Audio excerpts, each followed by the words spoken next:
Hey, we are back on site with 𝗏𝗏𝗃, my business partner here at this particular house in Harborne in South Birmingham, which is a 2-bedroom house with the intention to convert it to a 3-bedroom house, renovate it and flip it on for a 100 grand profit. But we're slightly off track. So let's run through where we are. This is video 2, so we'll link up video 1 in a short while, but let's run through where we are at the moment.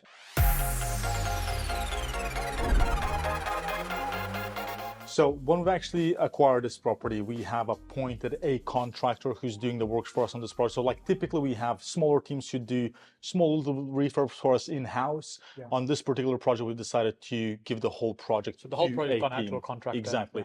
Yeah. The nice thing when we were giving out the contracts, when we were tendering out, because we had some time before we physically picked up the keys, we had the time to plan everything out to the detail. Yeah. From the actual full new layouts of the house, because we're reconfiguring it from a 2-bed to a 3-bed without doing a dormer or an extension. Yeah. So reconfiguring internal space to maximize value.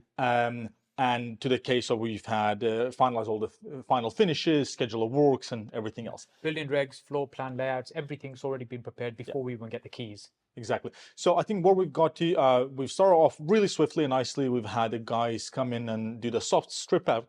So like the wallpapers went off, all the woodwork, exactly, carpets, doors, skirting, frames, as you can see. Since then, we've actually started doing, the guys done partial first fix wiring. So most of the first floor has been wired on the ground floor. They've got the chasing in, some of the back boxes in.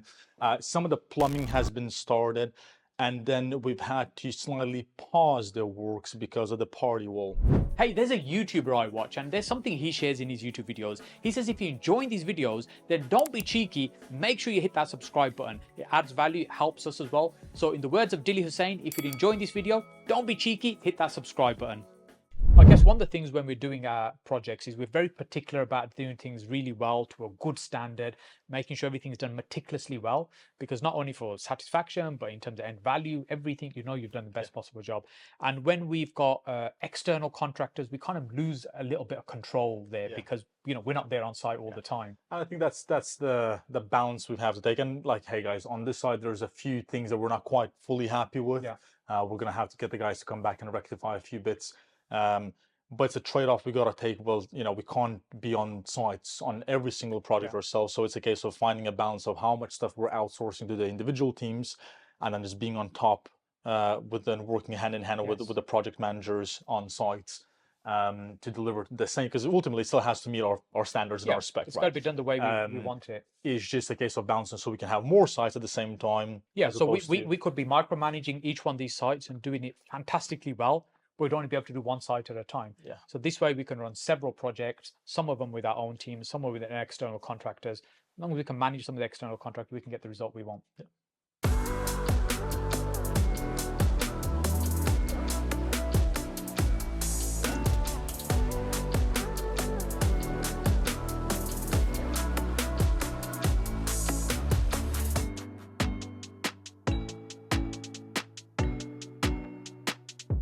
So the party wall is when we're working on either neighbouring property walls. We need to do a party wall agreement. And what that essentially means is if we're working on the wall that's going to is connected to the neighbours, that they need to be aware. They also have got the right to appoint a surveyor and make sure that we don't do any damage and stuff like this. Now, I speak to a lot of people that renovate property, and we know a lot of people just go in, renovate a house. They won't even talk to the neighbours and tell them what they've done, which is not technically the right thing to be doing.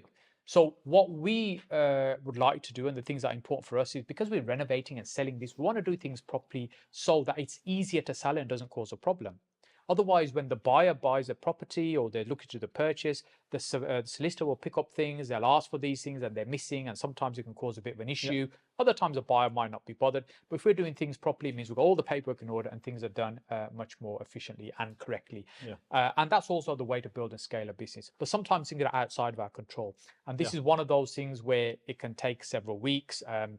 If the neighbours are really kind of on board, they can just sign documents and get going straight away. Often people are a little bit unsure. They might appoint another surveyor, which is what's happening here. So we're waiting for the two surveyors on either side. Just to probably clarify for you guys, this is a mid-terrace house. So we're actually dealing with neighbours on both sides. What we're dealing with, so the neighbors on our right-hand side here behind me, we're putting a steel. So we're opening up the kitchen with the existing second reception room. So we're putting a steel into the party wall. So we need to get the party wall agreement on that side. So that's why we're doing, that's the work agreement on that wall. with this one. The work around that could have been, we could have done an internal pillar. Yeah, but which is still an option, but still an option. But we wanted to keep everything as flush as we can, and that just doesn't interfere with the layout as much in this way. And because we're already dealing with the party wall on the other side, where we're actually removing the 2 chimney breasts, so both all the way up, and we're capping them off, so we can get slightly more space in the room, because they're not big houses. These, so it's we just quite a narrow house. It has a good, decent depth on it, but I think the chimneys would just really help us with the space inside. So that's what, and as we said, we were anticipating a time requirement for the party wall agreements to be managed and dealt with. We're probably past that point now, where it's taking a little bit longer, mainly because both of the neighbors have appointed their own surveyor. So like some of our previous projects we've had, the neighbors appoint the same surveyor we're using. That normally speeds up the process a little bit and is slightly less expensive. On this occasion, both of the neighbors have appointed their own surveyors. Luckily, they've appointed the same surveyor, so that is still more efficient. In fact, they've actually been out today, this morning, to do the full surveys of both of the neighbors. At the properties, So we're kind of now at the latter stage of the whole process, so which is great, because we should be kind of tying things up in the next week or so, hopefully, where the reports will going to come back from those surveyors, where all the documents going to get signed, and then we'll have the green light to continue with the works forward.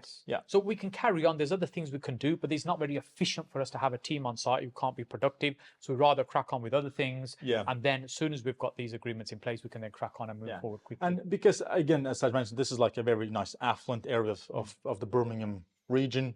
We're just making things the best way we can, and we want to make sure everyone's happy, because those neighbors have been long-standing neighbors here, and they're going to be here for and one of the things, for example, we were looking in the garden earlier on. One of the things that we like to do is not only keep the neighbors happy, but also make it an attractive product when we come in to sell. So for example, typically in gardens, we'll do both side fences, we'll do the back fence as well in a project that we are flipping on, just so it looks nice as well for us, but also keeps the neighbors happy. Even if it's not our fence, we'll get it done. But we've got to do that within reason, in terms of what they might want, expectations.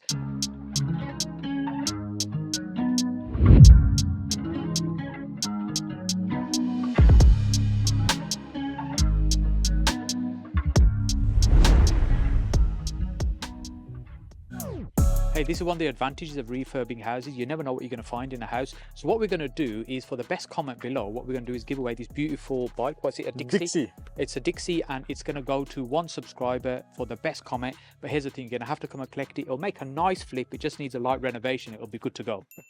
In this location, as you mentioned earlier, it's trying to balance what people want with what's viable as well. So for example, if this is restored, it'll probably be super attractive, but it could be super costly in terms of doing that. So we're balancing a renovation with a restoration, meaning we're trying to keep some of the features. As you can see, there's not a lot of original features here anyway, because before we even purchased it, previous buyer or a previous one had already stripped most of that out. Saying that, we will be installing some features like for like to the previous ones that were been here. So for example, we're not really going with the coating around the ceilings, but we are doing some low-level paneling. So we've kind of gone with this traditional modern look really with this one. We can probably share some images as well in terms of so we can show some visuals we've kind of been looking at with other designers, or maybe like a mood board that we kind of had put together, so you can kind of see what we're trying to get here. And we've actually, some of the stuff we already pre-planned as in advance, so we've actually even paid for the kitchen. That's on standby. So we had some price increases happening in this new accounting year we're in with the supplier. So we've actually placed and purchased the kitchens before the 1st of April. We committed to the order. So that's already ready for us to call back in here. So really, once we have the party wall signed, we'll have the green light to move on, and then it shouldn't take too long really, because already kind of we're kind of halfway foot in now. It's just getting the few bits in. The guys will be able to finish the first fixes really quickly once we have the chimneys out and the wall opened up for the steel. And then there's going to be just really putting it back in order. And we were just looking outside. Both neighbours have got quite nice gardens, so we'll make something quite nice and attractive. And this is going to suit a young couple, most probably, Yeah. or you know, a couple, a young family, or a couple who can start a family maybe. And what we'll find is that's probably who will appeal to. So we've got to get it right to maximize the price we can achieve. At the end of the day, it's about creating a nice home, but also making a profit as well. So that's what we need to achieve. Exactly. I mean, even before we just started filming, I was actually speaking with the next door neighbors. We're kind of discussing the front gardens. I was getting their opinion on what they would like to see. Because once we're changing things, it's easy enough for us to keep everyone happy, but at the same time achieve the best look for the area and the cost and the balance of that. So we're just kind of discussing how we want to do things to make sure they're happy and they're on the same page as we are, because it's very easy for us to kind of gauge their opinions now, as opposed to later once it's post-fact and done. As well. So we're just kind of having those communication lines opened up with the neighbors. I think that's. We'll do another video in a few weeks' time. If you want to watch the previous one, video 1 for this, we'll just link it up here for you to watch that. And then in a few weeks' time, we'll do another video. We'll probably be progressing at that point to show you that in terms of where we are. If you've got any suggestions or kind of things you should do in a house like this, put in the comments below. If you're not already subscribed, make sure you do that as well.